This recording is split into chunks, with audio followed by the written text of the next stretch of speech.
Okay.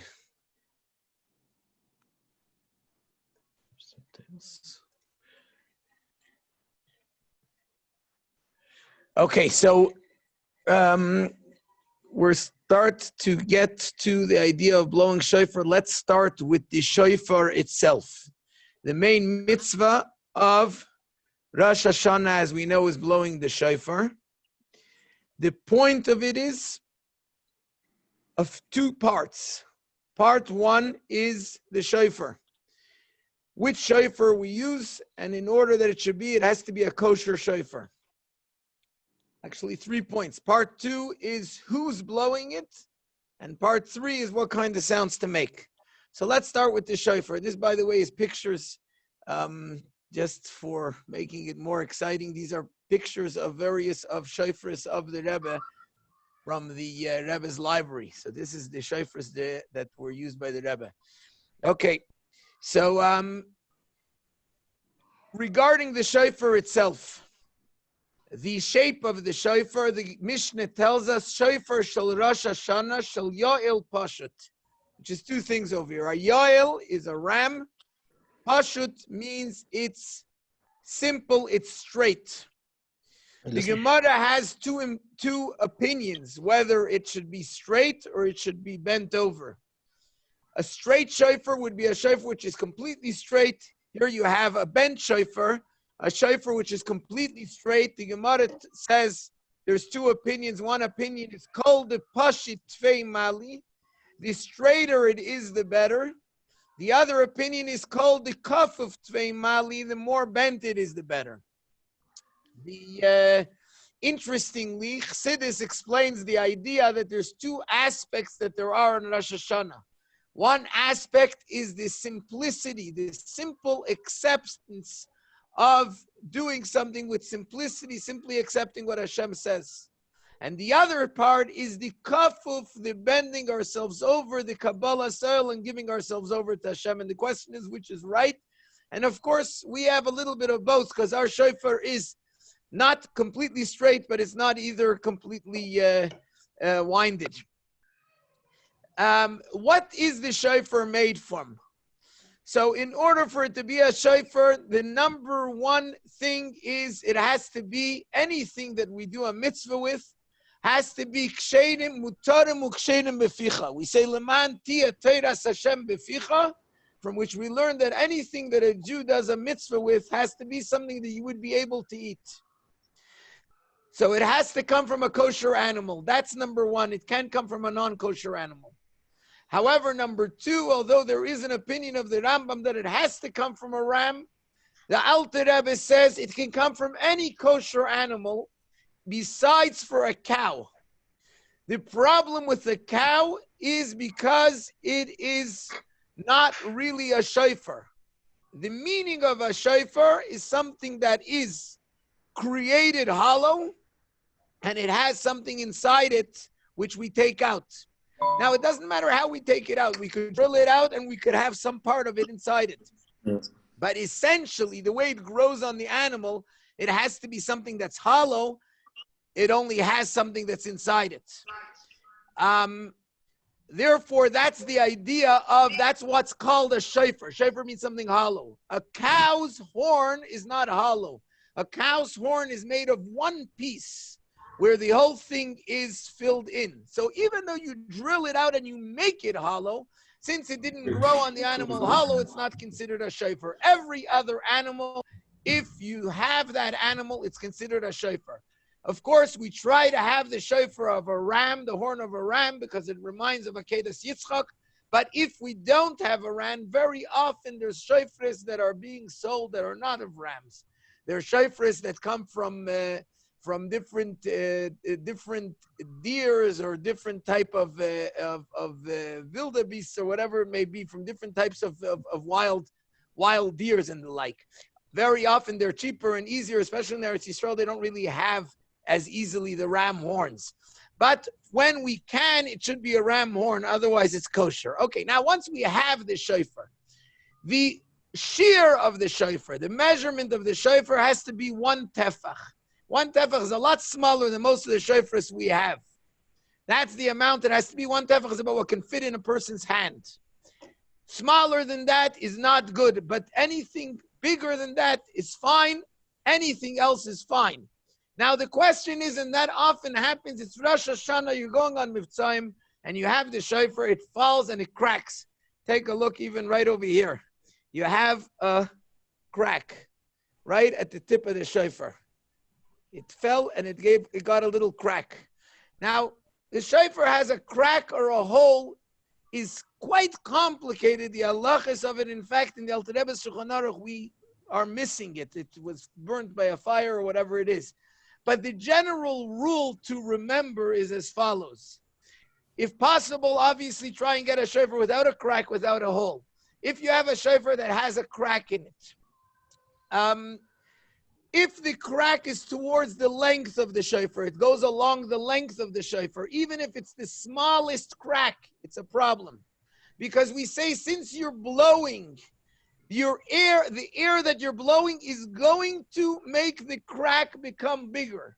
Because since it's at the length of the shofar, the crack will be bigger. So even if it's the smallest crack, it's an issue. If it's towards the width of the shofar, it's along the width of the shofar that you have the crack. It depends how big the crack is. If it's just a small crack, generally it shouldn't be an issue, especially because a crack doesn't have any space that the air comes out. When there's a hole, there's another problem. When there's a hole in the shofar and the air comes out of the hole and the sound sounds different as a result of it, that can become an issue. So that's changing the sound. The other problem is the amount, the shiur, the measurement of the shofar. So if you have a crack and it's past the tefach amount, since the air doesn't go out of you're not going to make a mess. This crack, if it's to the width of the shofar, it's generally, usually speaking, I mean, when possible, you ask a rabbi, but usually speaking, it wouldn't be a problem.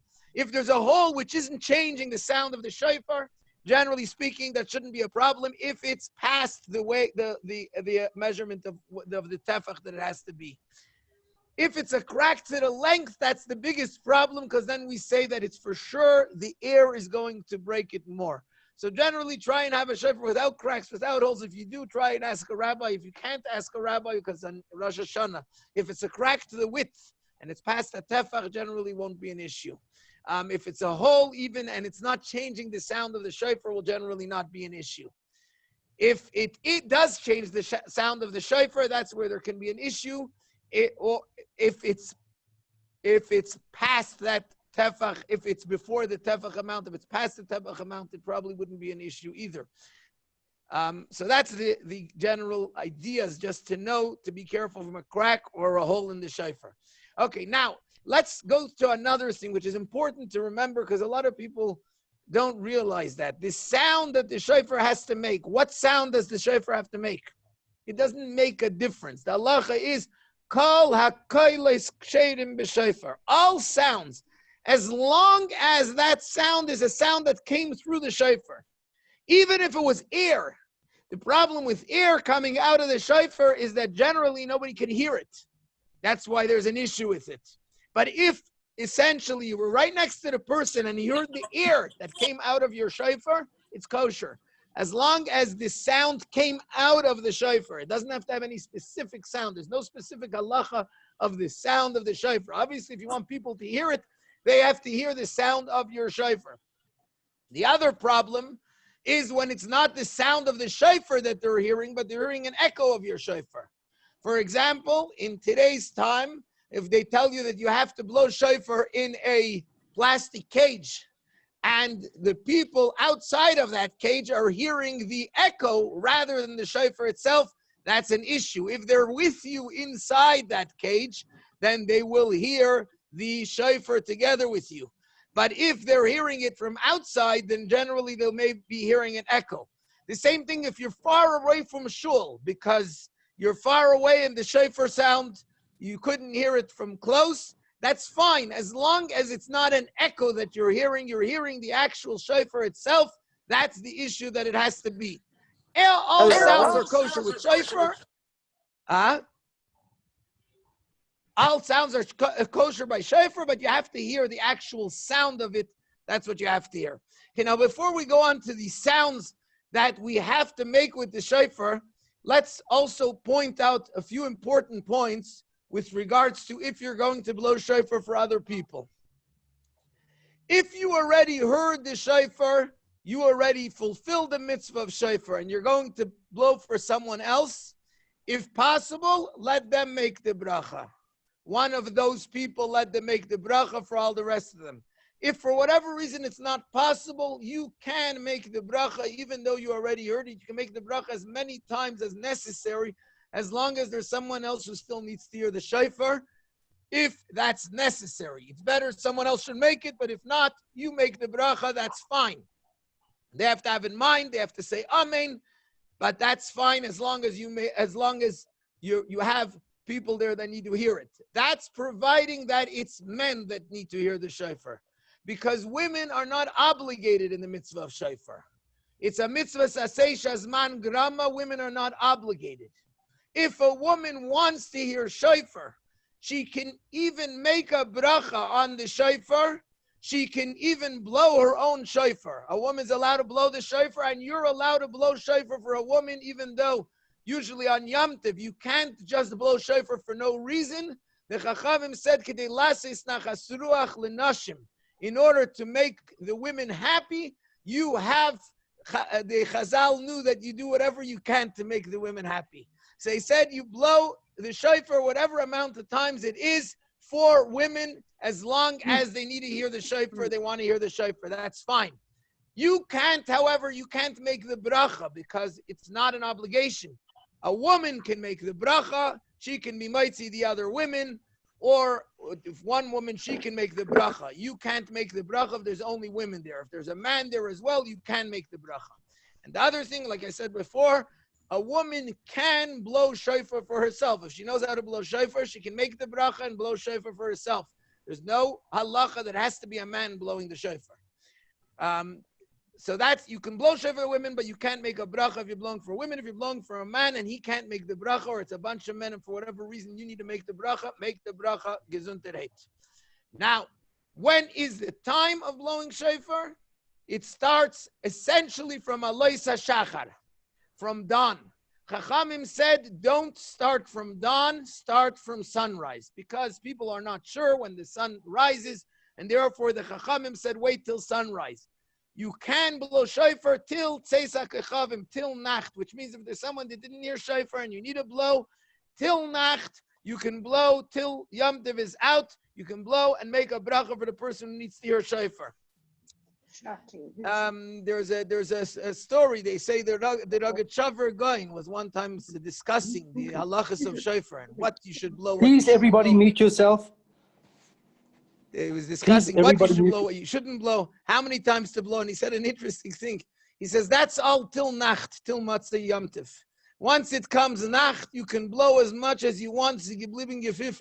It's like a whistling. There's no. While you're blowing, while it's Yom Tov, you can accomplish the greatest things in the world when you blow shofar. The moment Yom Tov is over, you can blow as much as you want as garnish ketan. There's nothing in it. But that's the idea. So from Neitzachama, one cannot, if you started before sunrise, it's kosher. But if you started before dawn, it's not kosher, and you can blow until Nacht. Now, the mitzvah of the actual blowing, the Torah says, Va'avarta shofar trua. It says it regarding Yom Kippur. Yom Kippur of Yovel, we also blow shofar, but the Chachamim learned that Yom Kippur of Yovel is the same of Rosh Hashanah, so we learned the kolos from there. The words Va'avarta shofar trua, Chachamim learned from it that there's two things that you have to blow in a shofar. There's a trua, and there is havarta, which is a tkiyah before and after the trua. Because it says it 3 times, Chachamim learn that you have to have 3 truas, and each one has to have a tkiyah before and a tkiyah after. So essentially, the Torah's halacha of blowing shofar is tkiyah, trua, tkiyah 3 times. Tkiyah, trua, tkiyah, tkiyah, trua, tkiyah, tkiyah, trua, tkiyah. 9 kolos is what the Torah says we have to blow. However, in the course of time, they forgot how it is exactly that they forgot. because there's three opinions that were there already in the first place. Now each generation had a different bestin that made a different halacha, but they forgot which halacha was paskin. So eventually this was decided to do all of them, and obviously there's a deep Kabbalistic meaning in each one of them, but the concept is that the Chachamim said do everything, which means the three ways that it's possible that Trua is it could either be Shvarim, or it could be what we call a Shvarim, that could be what the Trua is, 3 Kailes, or it could be a Trua, which is 3 or 9. There's 2 opinions of the shorter Kailes, and we're going to go through that idea in a moment. Or it could be a Shvarim and Trua together. Chachamim said do all of them. Now what happens if you're there and you have to blow shofar for someone, if it's in a hospital or if it's someone running or whatever it is, you don't have the time to blow all the 30 kailes. What should you do? So first of all, don't make a bracha if you're doing just this, but the best thing is to blow 3 times. Tkiya, shvarim, trua, tkiya. 3 times. Don't do the 10 kailes that we do on an Elul. You did nothing then, because the Torah says 3 times. So here you did 3 different things. You're mixing everything up. Do one of them. Essentially, you do either tkiya, shvarim, tkiya, or tkiya, trua, tkiya. Probably the best way is to do tkiya, shvarim, trua, tkiya 3 times, and have in mind that with the shvarim and the trua, whichever one is the right one, that should count as the koil. The other thing should be like as if you're just trying to do something, but you're not managing, which is not necessarily considered a hefsek. And so therefore, you still shouldn't make a bracha, but that would be the best way of fulfilling the mitzvah. However, milchatchila, if you meet someone, what you should try and blow for him is 30 kailis. 3 times tkiya shvarim trua tkiya, 3 times tkiya shvarim trua tkiya, and 3 times tkiya trua tkiya. Now the kailis themselves, the way it works with the kailis themselves, I'll give you the concepts of it. There is something in halacha called turmiten. Turmiten means one sound. One sound goes like this. That's a turmit. It goes like one with the shofar.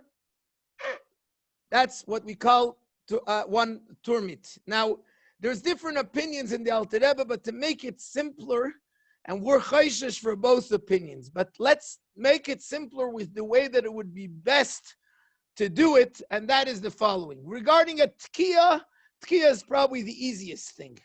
Tkiya, your only issue is that it shouldn't be too short. If it's too short, it becomes a shever, and it's not a tkiya. Shvarim and Your call has been placed on hold. Please wait. Shvarim and Trua have an issue on 2 sides. Shvarim and Trua have an issue on one side. Your call has been placed on Shvarim, hold. for example, Please wait. can't be too short, because then it's going to be a Trua, and it can't be too long, because then it's going to be a Your call has been placed on Tkiya. hold. Please wait. So that's the concepts of the Shvarim Your call and has Trua. been So let's placed on look at hold. Please what a wait. shever is. Let's start with what a trua is. The simplest Your way. call has been placed on hold.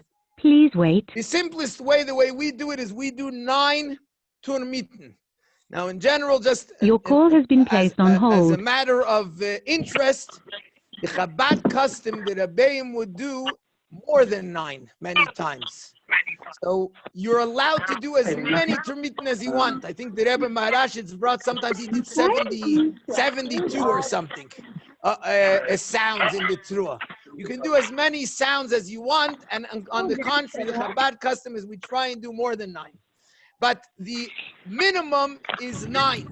Now, the Rebbe brings one opinion that even a Trua Rabbi is only Wagner, 3. I'm sorry to Yes. interrupt. Can we just Yes. ask that whoever has their phone on, please turn it off so that the rest of us can hear? Not me.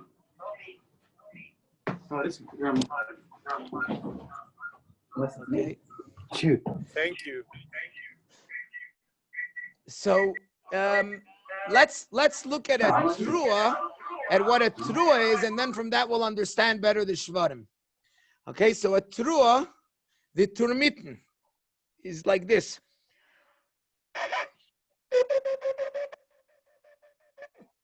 Nine sounds. we say like this. 3 of those sounds is a shever. It's like this. Is a shever. So when you make the shvarim, it shouldn't be shorter than the 3 sounds it should be. Now, the shvarim can't either be a tkiya. Now, for the shvarim to become a tkiya, let's think of what a tkiya is. A tkiya is also 9 of those. A tkiya is the size of the entire truah. So the sound of 9 of these sounds, about 9 milliseconds, I don't know exactly, like 9 of them, that is the size of a tkiya. You don't want your shever to be a tkiya because then it's a tkiya, it's not a shever. So that's why you have to make your shvarim, 3 of them. If it's 4 or 5 or 6 or 7 or 8, it's also good. In the tkiya, so that's the general thing that one has to know. When one is doing truah, usually it goes better because you don't do it longer. If you do a truah like this, then you already did a shever. So it's just a small sound. When you do a shvarim, it should be 3 of those turmiten, 3 of those sounds of the truah. So it should be. Now, an important thing that we have to remember is what splits the kailis is when you take a breath. If you take a breath in the middle of the shvarim, it's not good. You have to go over. You can't take a breath in the middle because then it's not a shvarim. A shvarim has to be without a breath in the middle. A truah has to be without a breath in the middle, and a tkiya has to be without a breath in the middle, so that it's one coil, one long coil. A tkiya, you also can't stop in the middle, because if you stopped, it's the end of the tkiya. So when you do take a breath in the middle, another thing is you should, even though with the Evid, you're yaitza also, but you certainly, according to one opinion, you're not yaitza, so therefore you should definitely try and make sure to, take a breath between the tkiya and the shvarim. If you didn't stop at all, let's say you went like this. You didn't stop. There's nothing that separates the 2 kailis. That's a problem. If you did stop, even if you didn't take a breath, it may be kosher, but it's better to blow again. The best way is between the tkiya and the shvarim, take a breath. Between the shvarim and the tkiya, take a breath. Between the tkiya and the truah, etc. Take a quick breath and then continue with the next coil. We'll look at the shvarim truah in a second. But that's the idea of taking a breath. Shvarim and truah is really one coil. It's one thing called shvarim truah. So therefore, essentially, you don't take a breath between these 2. But nevertheless, you should stop for a second, because you have to differentiate between the shvarim and the truah. And it depends if it's the tkiyas, the miyushav, or the tkiyas, the moment. So if you're blowing 30 kailas for someone at home, the best way to do it is you stop for a second, but you don't take a breath in between. You stop for a second in between. By tkiyas, the mu'ummad, and shemayin esrei, we do the other opinion, which is we take a small breath. If you did take a small breath in between, that's fine. But the best way to do it is to stop for a second and not take a breath, because then you're being yaitzav according to both opinions. So shvarim and truah, the best way is stop for a second, don't take a breath. If you are blowing in musaf of shemayin esrei, then you should take a quick breath, but not stop for too long, because it's not really 2 kailas. You can't make it 2 separate kailas. So now that's the general idea of what's necessary to know. And let's go back again to the length. The length. A truah should be at least 9 turmiten, 9 small sounds. Don't make those sounds too long. If it's a drop long, it's fine. But the best way is to keep them as short as possible. You can make as many sounds as you want. Shvarim is 3 sounds where each one of them should be around 3 turmiten. If it's a little bit shorter, it's also good. It's best that it should be 3 turmiten.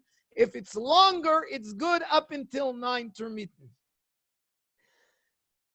The Chabad custom is when we do a shvarim, It's an interesting thing in Shulchan Aruch. It brings that maybe you should make another small sound at the end of the Shvarim.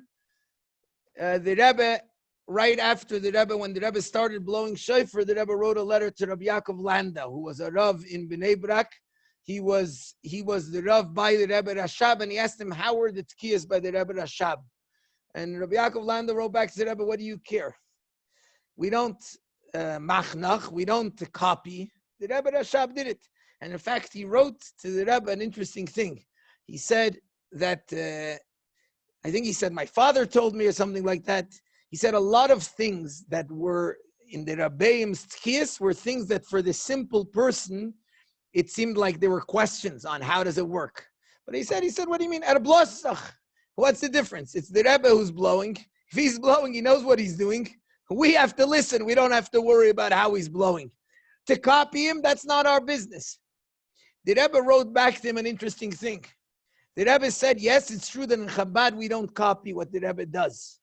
But it's obvious that if he did it to be moitzi others, and it's a mitzvah of the Torah, that means obviously he did it knowing that we're going to try to copy what he did. So tell me anyway what he did. Anyway, so by the Rebbe Rashab, apparently there was 3.5 tkiyas. In other words, 3.5 shvarim, 3.5 sounds in the shever.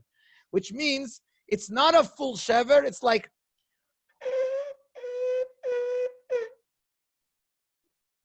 so again, 3 times and a small sound at the end of it. Don't make that too long because then you're going to run into problems. Technically, if it is a 4th shever or a 5th shever, it's kosher. The minhag is not to do it, but the minhag Chabad is we make another small sound at the end of it. Now, the shever should be between 3 turmiten and 9, not longer than that. Technically, in Tashrat, when it's Tkiya Shvarim Tru Tkiya, even if it is a little longer, it's fine, but the best way is even in Tashrat, keep it shorter than that. It's usually not a big issue.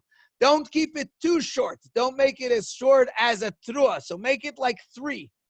And then, the Tkiya, in the Seder of Tashat and Tarat, which means when you're blowing Tkiya Shvarim Tkiya, or Tkiya Trua Tkiya, then the Tkiya should be 9. It could be as long as you want. The Tkiya could be as long as you want, so you can make it longer. But let's say you're in a rush, and you need to keep it shorter. So when it's the Seder of Tkiya Shvarim Tkiya, or Tkiya Trua Tkiya, make sure it's 9. It has to be at least 9.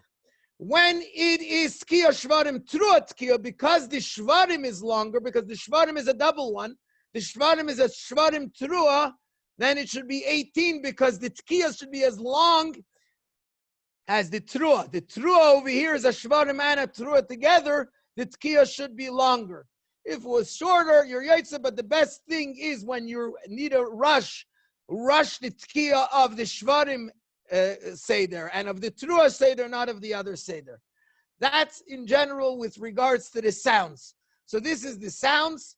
Again, the important thing is one must take a breath in between the sounds to separate between them and not take a breath in the middle of the sounds. If one spoke in the middle of Tkiyas, you're still Yaitza. You should not speak from the beginning of Tkiyas till the end. In fact, b'diavad, even if you spoke between the bracha and the Tkiyah, that's when it's the biggest issue. But if one needs to speak, even then, one needs to speak, that's fine. But one shouldn't speak. It's best not to speak at all from the beginning until the end. If you realize you're in the middle and you realize you make a mistake, you don't have to go all the way back to the beginning. You go back to that Seder, which means if you made a mistake in the middle of the Shvarim, there's sometimes when you don't have to, but the best way is just to make it simpler. Always go back to the Tkiya, the last Seder, which means if you're in the middle of Tkiya, Shvarim, Tkiya, you make a mistake, go back to that first Tkiya, do again Tkiya, Shvarim, Tkiya. If you made a mistake and we continued already, and then you realize you missed, that's fine, it doesn't have to be in order. You just go over, let's say you made a mistake in the Shvarim of Tkiya, Shvarim, Tkiya. You're already holding by Trua, Tkiya, Trua, Tkiya. Just blow another Tkiya, Shvarim, Tkiya, and you're fine. You never have to go back to the beginning. Sometimes you only have to redo the koil that you did, but the best way is just always go back to that seder, that row. Tkiya, shvarim, tkiya, go back to the tkiya, do again, tkiya, shvarim, tkiya. If you didn't, do it at the end. You can do it at any place, and that's fine. So that's the general idea of these 30 koilas. This is the mitzvah deiraisa. It's true that the Rabbanan told us 100 koilas. Me'ikir adin, I know that a lot of, especially women, when they don't come to shul, they want to hear all the 100 koilas. If you want, you can blow it for them, because lasis nachas ruach lenashim, you're definitely allowed to, but there's no obligation. The obligation of 100 koilas is in shul. In shul, we blow 100 koilas. In fact, we blow even 130, 30 more to mix up the satan. I've had sometimes women come and they're all worried because they didn't hear the last 30 koilas. That's fine. But if you want to, you can blow 100 koilas at home. Whatever the point is, the main thing is the 30 koilas and to blow for each person, so each person can fulfill the mitzvah, to say the bracha before of l'shmaya kol shofar and shechiyanu, and make sure that they hear the bracha and say amen.